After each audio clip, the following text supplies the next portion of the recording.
Hi ಎಲ್ಲರಿಗೂ ನಮಸ್ತೆ, welcome back to my channel. ನೀವು ನೋಡ್ತಾ ಇದ್ದೀರಾ ಸಂಜು ವಿಲೇಜ್ ಬ್ಲಾಗ್ಸ್. ನಾನು ಇವಾಗ ವ್ಲಾಗ್ನ ಸ್ಟಾರ್ಟ್ ಮಾಡಿದ್ದೀನಿ. ಇವತ್ತು ಮಂಗಳವಾರ ನಮ್ಮೂರಲ್ಲಿ ಮಟನ್ ಮಾಡ್ತೀವಿ.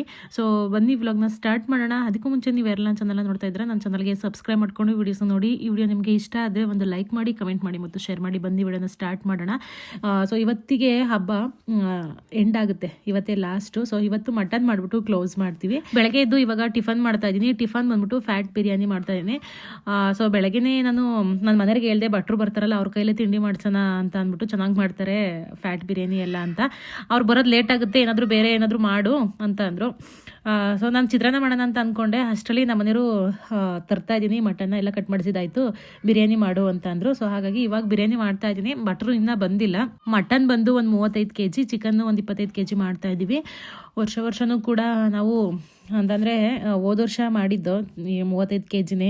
ಈ ವರ್ಷನೂ ಕೂಡ ನಾನು ಅಂದ್ಕೊಂಡೆ ಒಂದು 10 kg ಸಿಂಪಲಾಗಿ ಮಾಡೋಣ ಅಂತ ಅಂದ್ಬಿಟ್ಟು, ನಮ್ಮನೆಯವರು ಬಿಡು ಮಾಡಿದ್ರಾಗುತ್ತೆ, ಇನ್ನೇನು ವರ್ಷಕ್ಕೊಂದು ಹಬ್ಬ ಅಲ್ವಾ, ಒಂದು ಚೆನ್ನಾಗೇ ಮಾಡೋಣ ಅಂತ ಅಂದ್ಬಿಟ್ಟು ಒಂದು 35 kg ಮಟನ್ನು ಮತ್ತು ಒಂದು 25 kg ಚಿಕನ್ ಮಾಡ್ತಾಯಿದ್ವಿ.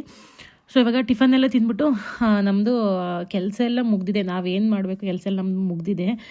ಸಾಂಬಾರಿಗೆ ಏನೇನು, ನಾವು ಅಡುಗೆಗೆ ಏನೇನು ಬೇಕು ಅದನ್ನೆಲ್ಲ ರೆಡಿ ಮಾಡಿ ಇಟ್ಟಿದ್ದೀವಿ ನೈಟೇನೆ. ಮತ್ತು ಇವಾಗ ಸಣ್ಣ ಪುಟ್ಟ ಕೆಲಸ ಏನೇನಿತ್ತು ಅದನ್ನೆಲ್ಲ ಮಾಡಿದ್ದಾರೆ ದೊಡ್ಡಮ್ಮ ಮತ್ತು ಅಮ್ಮ ಇಬ್ಬರು ಸೇರಿಕೊಂಡು. ಸೊ ಇವಾಗ ಅಡುಗೆ ಮಾಡೋದು ಅಷ್ಟೇ ಇರೋದು. ಭಟ್ರು ಬಂದು ಅವರು ಮಾಡ್ತಾರೆ, ಅಡುಗೆನ ಮಾಡಿಟ್ಬಿಟ್ಟು ಹೋಯ್ತಾರೆ. ಸಂಜೆವರೆಗೂ ಬಂದು ನೆಂಟ್ರಿಗೆಲ್ಲ ಬಡಿಸ್ಕೊಳ್ಳೋದು ನಮ್ಮದು. ಮಧ್ಯಾಹ್ನ ಊಟಕ್ಕೆ ಹೇಳಿದ್ವಿ ನೆಂಟ್ರಿಗೆಲ್ಲ. ಸಂಜೆ ಊಟಕ್ಕೆ ಹೇಳಿದ್ರೆ ಊಟಕ್ಕೆ ಬಡ್ಸೋಕ್ಕೆಲ್ಲ ನಮ್ಗೆ ಈಸಿ ಆಗುತ್ತೆ, ಒಂದೇ ಸಲ ಬರ್ತಾರೆ ನೆಂಟರು. ಮಧ್ಯಾಹ್ನಕ್ಕೆ ಹೇಳಿದ್ರೆ ಏನು ಮಾಡ್ತಾರೆ ಅಂತ ಅಂದರೆ, ಸಂಜೆವರೆಗೂ ಬರ್ತಾನೆ ಇರ್ತಾರೆ. ಒಬ್ಬರಿಗೆ ಇಬ್ಬರಿಗೆ 3 ಜನಕ್ಕೆ ಈ ಥರ ಬಂದು ನೆಂಟ್ರಿಗೆಲ್ಲ ಬಡಿಸ್ಬೇಕು ಊಟಕ್ಕೆ. ಸಂಜೆ ಊಟಕ್ಕೆ ಬಂದರೆ ಒಂದೇ ಸಲ ನೆಂಟರು ಬಂದಾಗ ಏನಾಗುತ್ತೆ, ಜಾಗ ಇರೋದಿಲ್ಲ. ಅದಕ್ಕೆ ಮಧ್ಯಾಹ್ನಕ್ಕೆ ಜಾಗ ಇರೋದಂತಂದರೆ ಇವಾಗ ಟೆರೇಸ್ ಮೇಲೆ ನಾವು ಅಡುಗೆ ಎಲ್ಲ ಮಾಡಿ ಊಟಕ್ಕೆ ಬಡಿಸೋವಂಥದ್ದು. ಒಂದೇ ಸಲ ನೆಂಟರು ಬಂದರೆ ಅವರು ಒಬ್ಬರಾದ್ಮೇಲೆ ಒಬ್ಬರು ವೆಯ್ಟ್ ಮಾಡಬೇಕಾಗುತ್ತೆ ಊಟಕ್ಕೆ ಅಂತ ಅಂದ್ಬಿಟ್ಟು, ಸಂಜೆವರೆಗೂ ಬಡಿಸಿದ್ರು ಪರವಾಗಿಲ್ಲ ಅಂತ ಅಂದ್ಬಿಟ್ಟು ಮಧ್ಯಾಹ್ನಕ್ಕೆ ಊಟಕ್ಕೆ ಹೇಳ್ಬಿಡ್ತೀವಿ.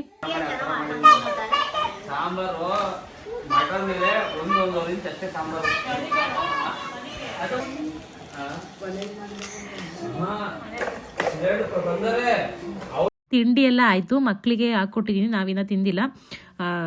ದೊಡ್ಡಮ್ಮನು ಮತ್ತು ಅಮ್ಮನೂ ಸ್ವಲ್ಪ ಪಾತ್ರೆ ಇತ್ತು, ಅದನ್ನೆಲ್ಲ ತೊಳಿತಾ ಇದ್ದಾರೆ. ಸ್ವಲ್ಪ ಪಾತ್ರೆ ಇದ್ದಂಗೆ ತೊಳ್ಕೊಬಿಟ್ರೆ ಜಾಸ್ತಿ ಆದಾಗ ತೊಳೆಯೋಕೆ ಹಿಂಸೆ ಆಗಲ್ಲ. ಸೊ ಹಾಗಾಗಿ ನಾವಿನ್ನ ತಿಂದಿಲ್ಲ, ಇವಾಗ ತಿನ್ನಬೇಕು. ಸೈಡ್ಸ್ಗೆ ಅಂತ ಅಂದ್ಬಿಟ್ಟು ಈರುಳ್ಳಿ ಮತ್ತು ನಿಂಬೆಹಣ್ಣು ಕುಯ್ತಾ ಇದ್ದೀನಿ. ನಾನ್ ವೆಜ್ ಏನಾದರೂ ಮಾಡಿದಾಗ ಸೌತೆಕಾಯಿ, ಈರುಳ್ಳಿ, ನಿಂಬೆಹಣ್ಣು ಇಲ್ಲ ಅಂತಂದರೆ ನಾನ್ ವೆಜ್ ತಿನ್ನೋದಕ್ಕೆ ಆಗೋದಿಲ್ಲ. ಬೇಗನೆ ಸಾಕು ಅಂತ ಅನಿಸ್ಬಿಡುತ್ತೆ.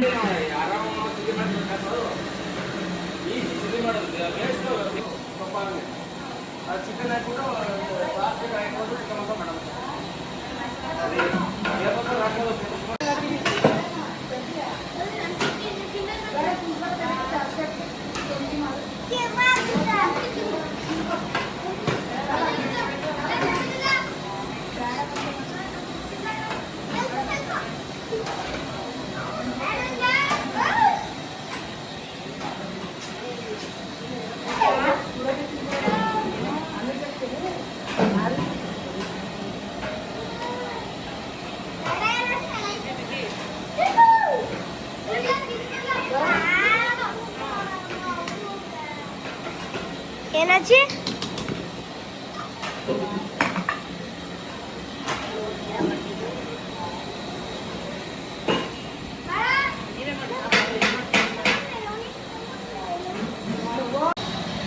ಊಟಕ್ಕೆ ಎಷ್ಟು ಆಯ್ತಾರೆ? 100 ಜನ ತುಂಬ ಮಾಡಿದ್ರೆ ನಾಡಿಕೆ ನಾಡ್ದು ಮೂಸಿ ಹೋಗ್ಬೋದು. ಹೌದಾ?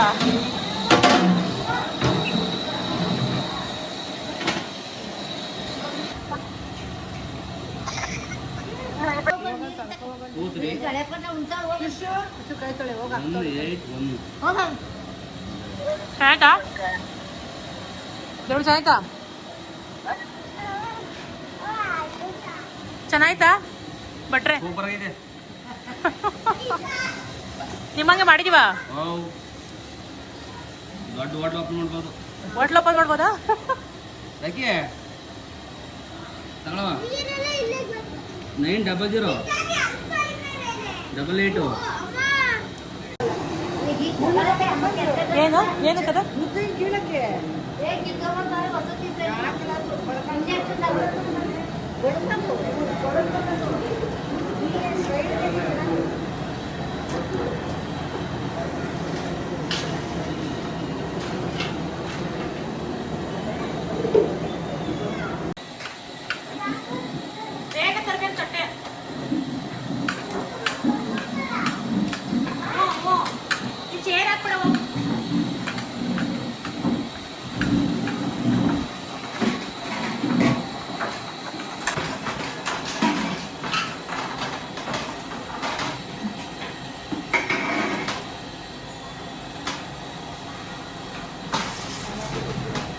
1 ಗಂಟೆ ಅಷ್ಟರಲ್ಲಿ ಅಡುಗೆ ಎಲ್ಲ ಮುಗೀತು. ಸೊ ಅಮ್ಮ ದೊಡ್ಡಮ್ಮ ಇಬ್ಬರು ಕೂಡ ತುಂಬ ಹೆಲ್ಪ್ ಮಾಡಿದರು ನನಗೆ. ಒಬ್ಬಳು ಆದರೆ ಮಾಡೋಕ್ಕಾಯ್ತಿರ್ಲಿಲ್ಲ. ಈ ಥರ ಎಲ್ಲ ನಾನ್ ವೆಜ್ ಎಲ್ಲ ಮಾಡಿದಾಗ ಹೆಲ್ಪ್ ಯಾರಾದರೂ ಮಾಡೋದಕ್ಕಿರಬೇಕು, ಇಲ್ಲ ಅಂತಂದರೆ ಒಬ್ರ ಕೈಲಿ ಮಾಡೋದಕ್ಕೆ ತುಂಬ ಕಷ್ಟ ಆಗುತ್ತೆ. ನೆಕ್ಸ್ಟ್ ಇವಾಗ ಇದು ಫಸ್ಟ್ನೇ ಅಂದರೆ ಇವ್ರಿಗೇ ಫಸ್ಟ್ ಇಕ್ತಾ ಇರೋದು. ನಮ್ಮ ಅದಕ್ಕೆ ಬೀಗರು ಮತ್ತು ಅವ್ರ ಮಗಳು, ನಮ್ಮ ಅದಕ್ಕೆ ಸೊಸೆ, ಇವರು ಫಸ್ಟ್ ಊಟಕ್ಕೆ ಕೂತ್ಕೊಂಡ್ರು. ಇನ್ನು ನೆಂಟರು ಬರೋರಿದ್ದಾರೆ, ಇದೇ ಫಸ್ಟ್ನೇ ಅಂತಿ. ಸೊ ಹಾಗಾಗಿ ಇವಾಗ ಅವ್ರಿಗೆ ಊಟಕ್ಕೆ ಬಡಿಸ್ತಾ ಇದ್ದೀನಿ, ಊಟ ಮಾಡ್ತಾ ಇದ್ದಾರೆ. 50 kg ಮಟನ್ ಆದ್ರೂ ಒಬ್ಳೇನೆ ಮಸಾಲೆ ಇಟ್ಕೊಂಡು ಮಾಡ್ತೀನಿ, ಬೇರೆಯವರು ಹೆಲ್ಪ್ ಏನು ತೊಗೊಳೋದಿಲ್ಲ. ಅಂದರೆ ಹೆಲ್ಪಿಂಗಿಗೆ ಇರಬೇಕು ಒಬ್ಬರು, ಅಂದರೆ ಸಾಂಬಾರು ಮಾಡೋದಕ್ಕೆ ಹೇಳ್ಕೊಡೋದಕ್ಕಲ್ಲ, ಹೆಲ್ಪ್ ಮಾಡೋದಕ್ಕೆ ಒಬ್ಬರು ಇರಬೇಕು, ಒಬ್ಬರು ಇಬ್ಬರು ಇರಬೇಕು. ಹಾಗಾದರೆ ಮಾಡ್ತೀನಿ. ಭಟ್ರಿಗೆ ಏನು ಅಂತಂದರೆ ನಾನೇ ಮಾಡ್ತೀನಿ ಅಂತ ಹೇಳಿದೆ. ನಮ್ಮ ಮನೆಯವರು ನೀನೇನು ಮಾಡಬೇಡ, ಅವ್ರು ಮಾಡಿಟ್ಬಿಟ್ಟು ಹೋಯ್ತಾರೆ, ಅವ್ರಿಗೆ ಹೇಳ್ತೀನಿ ಸಂಜೆವರೆಗೂ ಊಟಕ್ಕೆ ಬಡಿಸ್ಕೊ ಅಂತ ಅಂದರು. ನಮ್ಮ ಮನೆಯವರೇ ಭಟ್ರಿಗೆ ಹೇಳ್ತೀನಿ ಅಂತ ಅಂದಮೇಲೆ ಯಾಕೆ ಬೇಡ ಅನ್ಬೇಕು, ನನಗೂ ಈಸಿ ಆಗುತ್ತೆ ಬರಲಿ ಅಂತ ಅಂದ್ಬಿಟ್ಟು ಸುಮ್ಮನೆ ಆದೆ.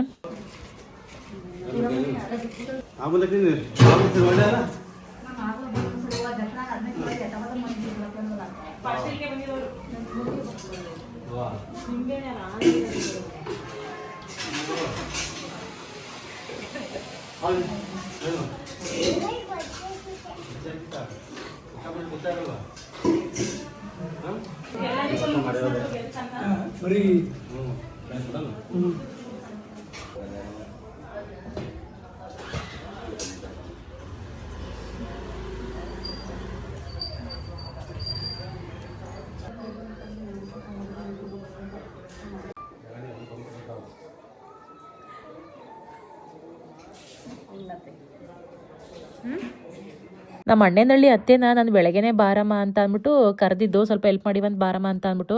ನಮ್ಮ ಅಮ್ಮ ನೋಡಿದರೆ ಅದೇ ನೈಟ್ ಉಳಿಸ್ಕೋತೀನಿ ಅಂತ ಹೇಳಿದ್ದು ಇವತ್ತು ನಾನು. ಹೆಂಗಿದ್ರು ಉಳಿಸ್ಕೋತಾಳಲ್ಲ, ಸಂಜೆ ಹೆಂಗೆ ಹೋಗೋಣ ಅಂತ ಅಂದ್ಬಿಟ್ಟು 3 ಗಂಟೆಲಿ ಬಂದೈತೆ ಕೆಲಸ ಎಲ್ಲ ಮಾಡಿದ್ಮೇಲೆ.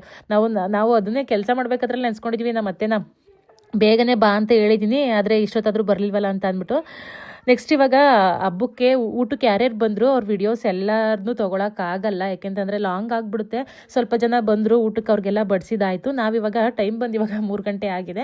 ನಾವೆಲ್ಲರೂ ಒಂದು ರೌಂಡ್ ಕುತ್ಕೊಳ್ಳೋಣ, ಇನ್ನೂ ನೆಂಟರು ಬರೋರಿದ್ದಾರಲ್ವ, ಅವ್ರು ಬರೋ ಅಷ್ಟರಲ್ಲಿ ಸ್ವಲ್ಪ ಊಟ ಮಾಡೋಣ ಅಂತ ಅಂದ್ಬಿಟ್ಟು ಊಟನ ಮಾಡ್ತಾಯಿದ್ವಿ. ಮಟನ್ ಅಂತೂ ತುಂಬ ಚೆನ್ನಾಗಿತ್ತು, ನಮಗಂತೂ ತುಂಬ ಇಷ್ಟ ಆಯಿತು. ನಾಟಿ ಮಟನ್ನು, ಸಾಂಬಾರು ಅಷ್ಟೇ, ಅಡುಗೆ ಊಟ ಎಲ್ಲ ಟೋಟಲ್ ಚೆನ್ನಾಗಿ ಮಾಡಿಕೊಟ್ಬಿಟ್ಟು ಹೋಗಿದ್ರು ಭಟ್ರು. ಹೋದ ವರ್ಷವೂ ಅವರೇನೇ ಬಂದಿದ್ದು, ಹಾಗಾಗಿ ಚೆನ್ನಾಗಿ ಮಾಡಿದ್ರಲ್ಲ ಅಂತ ಅಂದ್ಬಿಟ್ಟು ಈ ವರ್ಷವೂ ಅವ್ರಿಗೆ ಹೇಳಿದ್ವಿ. ಬಂದು ನೆಂಟರಿಗೆಲ್ಲ ಕೇಳಿದ್ವಿ ಮಟನ್ ಚೆನ್ನಾಗೈತಾ, ಊಟ ಚೆನ್ನಾಗೈತಾ ಅಂತ ಅಂದ್ಬಿಟ್ಟು. ಎಲ್ಲರೂ ಚೆನ್ನಾಗೈತೆ ಅಂತಲೇ ಹೇಳ್ಬಿಟ್ಟು ಹೋಗಿದ್ದು, ಏನೂ ಕಂಪ್ಲೇಂಟ್ ಮಾಡಲಿಲ್ಲ. ಸೊ ಮಟನ್ ಅಂತೂ ಸಿಕ್ಕಾಪಟ್ಟೆ ಚೆನ್ನಾಗಿತ್ತು, ನಂಗೆ ಇಷ್ಟ ಆಯಿತು. ಆ್ಯಂಡ್ ನಾವು ಮಾಡಿಸಿದ್ದು ಏನಂತಂದರೆ ಮಟನ್ ಸಾಂಬಾರು, ಮುದ್ದೆ, ರೈಸು ಮತ್ತು ಚಿಲ್ಲಿ ಚಿಕನ್, ಅವರೆಕಾಳು ಬೋಟಿ ಗೊಜ್ಜು. ಇವಾಗ ಊಟ ಎಲ್ಲ ಮುಗಿಸ್ಕೊಂಡು ದಿವ್ಯಾ ನಮ್ಮನೇಲಿ ಊಟ ಮಾಡಿದ್ಲು. ಅಂದರೆ ಇವಳು ಚಂದ್ರಿ ಸೊಸೆ, 3ನೇ ಸೊಸೆ. ಗೊತ್ತಲ್ವ, ನೋಡಿದ್ದೀರಾ, ರೆಗ್ಯುಲರ್ ವ್ಯೂವರ್ಸ್ಗೆ ಗೊತ್ತಿರುತ್ತೆ. ಸೊ ನಮ್ಮನೇಲಿ ಊಟ ಮುಗಿಸ್ಕೊಂಡು ಇವಾಗ ಶಾಂತಾಂಟಿ ಮನೇಲೂ ಕೂಡ ಇವಳಿಗೆ ಹಬ್ಬಕ್ಕೆ ಹೇಳಿದ್ರು. ಹಾಗಾಗಿ ಇಲ್ಲಿ ಊಟ ಮುಗಿಸ್ಕೊಂಡು ನೆಕ್ಸ್ಟು ಅಲ್ಲಿಗೆ ಕರ್ಕೊಂಡು ಹೋಗ್ತಾ ಇದ್ದೀನಿ. ನಾನಿವಾಗ ನೆಂಟರಿಗೆಲ್ಲ ಊಟಕ್ಕೆ ಇಕ್ಬೇಕು, ಬಟ್ ಇವಳಿಗೆ ಮನೆ ತೋರಿಸ್ಬಾ ಅಂತ ಕರೆದ್ಲು. ಹಾಗಾಗಿ ಇವಳಿಗೆ ಮನೆ ತೋರಿಸ್ಬಿಟ್ಟು ಇವಳಲ್ಲಿ ಬಿಟ್ಬಿಟ್ಟು ನಾನಿವಾಗ ಬರ್ತೀನಿ.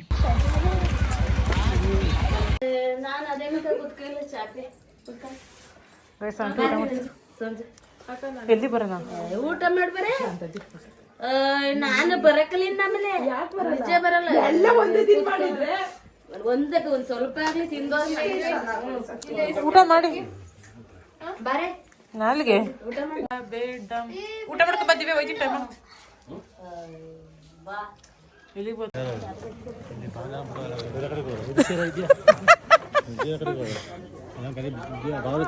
ಇರಲ್ವೇದಮ್ಮ, ಅಲ್ಲ ಇರು ಅಂದ್ರೆ ಇರ್ತಿಲ್ವಲ್ಲ. ಬತ್ತೀಯಾ ಮಾಮ, ಬತ್ತೀಯಾ?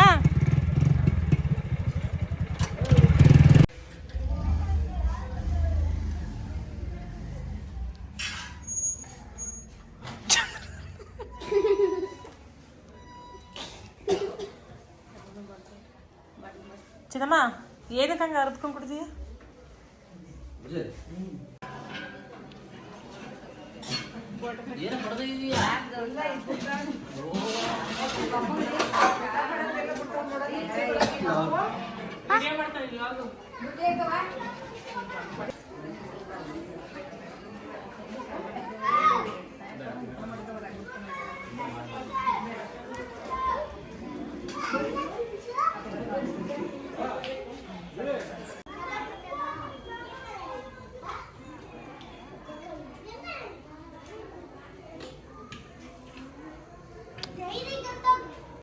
ಈಗ ನಾನು ಹೇಳಿದ್ದು ಯೂಟ್ಯೂಬ್ಗೆ ಅಷ್ಟೇ ಹಾಕೋದಿದ್ದಲ್ಲ ನೀವೇ ಕೇಳ್ಬಿಟ್ಟು ಮಾಡಿ ಅಂತ ಅಂದ್ರಲ್ಲ ಖುಷಿ ಆಯ್ತು.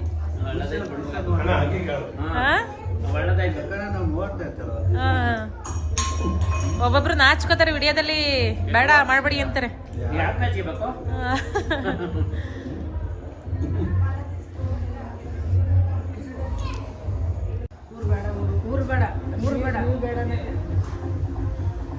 ಏನ ಊರು ಬೇಡ ಆರ್ಕೆಸ್ಟ್ರಕ್ಕೆ ಊರು ಬೇಡ ಪುಟ್ಟಾಗದ ಅಜ್ಜಿಯಾ. ಗೈಸ್ ಇವಾಗ ಊಟ ಎಲ್ಲ ಮುಗೀತು, ಆರ್ಕೆಸ್ಟ್ರಕ್ಕೆ ಹೋಗ್ತಾ ಇದೀವಿ. ಇವಾಗ ಟೈಮು 10:15. ಬನ್ನಿ ಹೋಗೋಣ. ಆರ್ಕೆಸ್ಟ್ರಕ್ಕೆ ಹೋಗ್ಬೇಕು ಅಂತ ಅಂದ್ಬಿಟ್ಟು ಬರೋ ನೆಂಟರಿಗೆಲ್ಲ ಒಂದೇ ಉಸಿರು ಹುಡುಕಿದ್ದೀವಿ.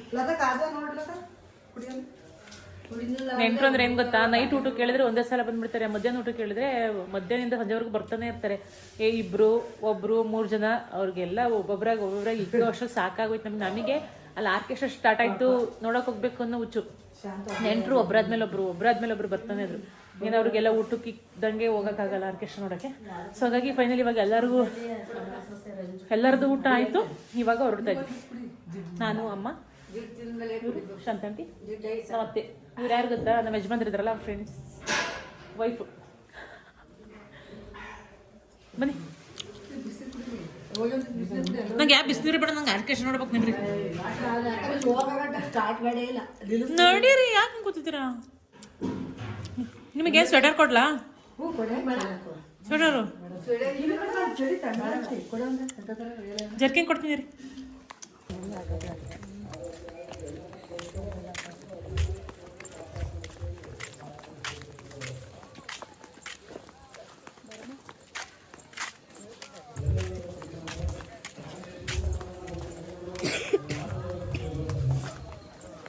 ಡಾಕ್ಟ್ರು ಬಂದಿದ್ರು ಮಾತಾಡ್ಸ್ಕೋಕೆ ಒಂದ್ ಜೋರ ಚಪ್ಪಾಳೆ ಬರ್ಲಪ್ಪ.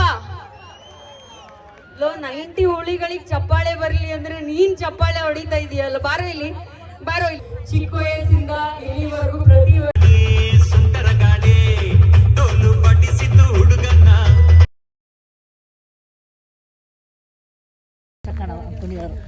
ಗೈಸ್ ಅರ್ಧಕ್ಕೆ ಎದ್ದೋಯ್ತಾ ಇದೀವಿ. ನಮ್ಗೇನು ಅಷ್ಟು ಇಷ್ಟ ಆಗ್ಲಿಲ್ಲ ಆರ್ಕೆಸ್ಟ್ರಾ. ಇಷ್ಟ ಆಗ್ಲಿಲ್ಲ. ಮುಂಚೆ ಎಲ್ಲ ಸಿಕ್ಕಾಪಟ್ಟೆ ಇಂಟ್ರೆಸ್ಟ್ ಆರ್ಕೆಸ್ಟ್ರಾ ಅಂತಂದ್ರೆ, ಈಗ ಅಷ್ಟು ಇಷ್ಟ ಆಗಲ್ಲ. ಅಂತ ಅನ್ಸ್ತಿಲ್ಲ, ಇಷ್ಟ ಆಗ್ಲಿಲ್ಲ. ಎಲ್ಲ ನೋಡ್ತಾರೆ, ನಮ್ಗೆ ಇಷ್ಟ ಆಗ್ಲಿಲ್ಲ. ಅರ್ಧಕ್ಕೆ ಎದ್ದೋಗ್ತಾ ಇದೀವಿ. ನಿದ್ದೆ ಬೇರೆ, ಹೊಸಿ ನಿದ್ದೆ ಬತ್ತಿಲ್ಲ. ಕೆಲಸ ಮಾಡಿ ಸಾಕಾಯ್ತು.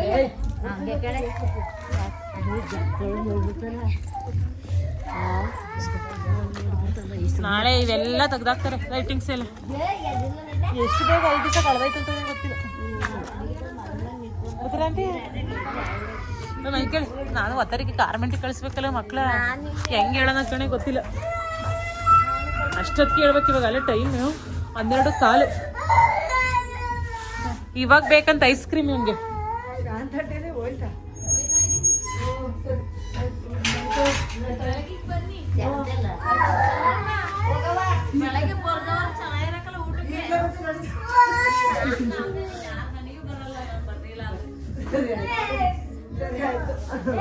ಆರ್ಕೆಸ್ಟ್ರಾ ನೋಡಬೇಕು ಅಂತ ಮುಂಚೆ ಎಲ್ಲ ಸಿಕ್ಕಾಬಟ್ಟೆ ಇಂಟ್ರೆಸ್ಟ್. ಅದು ಹೆಂಗೆ ಇದ್ರೂ ಕುತ್ಕೊಂಡು ಫುಲ್ ಮುಗಿಯೋವರೆಗೂ ನೋಡ್ಬಿಟ್ಟು ಬರ್ತಾ ಇದ್ದೆ. ಇವಾಗ ಯಾಕೋ ನಂಗೆ ಅಷ್ಟು ಇಷ್ಟ ಆಗಲಿಲ್ಲ. ಅಲ್ಲಿ ನೋಡ್ಲೂ ಇಲ್ಲ ನಾನು, ಹೋಗಿದ್ದು ಲೇಟೆ, ಕುತ್ಕೊಂಡು ತೂಗುಡ್ಸ್ಕೊಂಡು ಬಂದಿದ್ದಾಯಿತು. ಸೊ ಅರ್ಧಕ್ಕೆ ಇದ್ದು ಓಕೆ. ಇವಾಗ ಎಲ್ಲರೂ ಮಲ್ಕೊಂಡ್ರು. ಇಷ್ಟೊಂದು ಹೇಳ್ತಾ ಈ ವ್ಲಾಗ್ನ ಇಲ್ಲಿಗೆ ಎಂಡ್ ಮಾಡ್ತಾ ಇದ್ದೀನಿ. ಈ ವ್ಲಾಗ್ ನಿಮಗೆ ಇಷ್ಟ ಆದರೆ ಒಂದು ಲೈಕ್ ಮಾಡಿ, ಕಮೆಂಟ್ ಮಾಡಿ ಮತ್ತು ಶೇರ್ ಮಾಡಿ. ನನ್ನ ಚಾನಲ್ಗೆ ಸಬ್ಸ್ಕ್ರೈಬ್ ಮಾಡ್ಕೊಳ್ಳಿ. ನಾನು ಸಿಗ್ತೀನಿ ಮುಂದಿನ ವ್ಲಾಗಲ್ಲಿ. Thank you.